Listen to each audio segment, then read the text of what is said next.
या मंदिराचा जो आज प्रगट दिन आहे, शनी जन्मोत्सव, पण त्याला प्रगट दिन म्हणून साजरा करतो. हा हे जे पीठ आहे, हे जे स्थान आहे, भारतातील शनीच्या 3.5 शक्तिपीठापैकीतलं एक अर्ध शक्तिपीठ आहे, जे आपल्या चंपावती नगरीमध्ये आहे. एक पीठ उज्जैन, दुसरं नाशिक, तिसरं राक्षस भवन आणि एक जे आहे अर्धपीठ ते शहरातलं अर्धपीठ.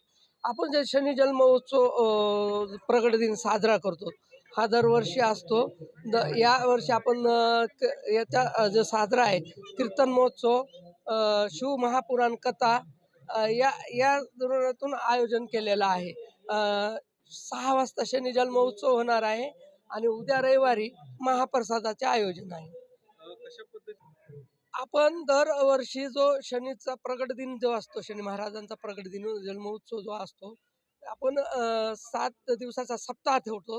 सप्ताह असतो, रुद्राभिषेक असतो, तेलाभिषेक असतो, सकाळून अभिषेक चालू असतात आणि त्याच्यानंतर कथेचे जे रॅली असते, रथयात्रा असते, असे आपण आयोजनाचे या असते. ठिकाणी हे भारतातल्या शनीच्या 3.5 शक्तिपीठातलं अर्धपीठ असल्यामुळे जर 3.5 शक्तिपीठाची तुम्हाला यात्रा करायची असेल तर त्याची सुरुवात इथून करावी लागते.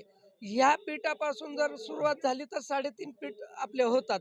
म्हणून भारताच्या कानाकोपऱ्यातून ह्या 3.5 शक्तिपीठाचं महत्त्व असल्याने, अर्धपीठाचं महत्त्व असल्याने भारतातून कानाकोपऱ्यातून इथं लोक येतात.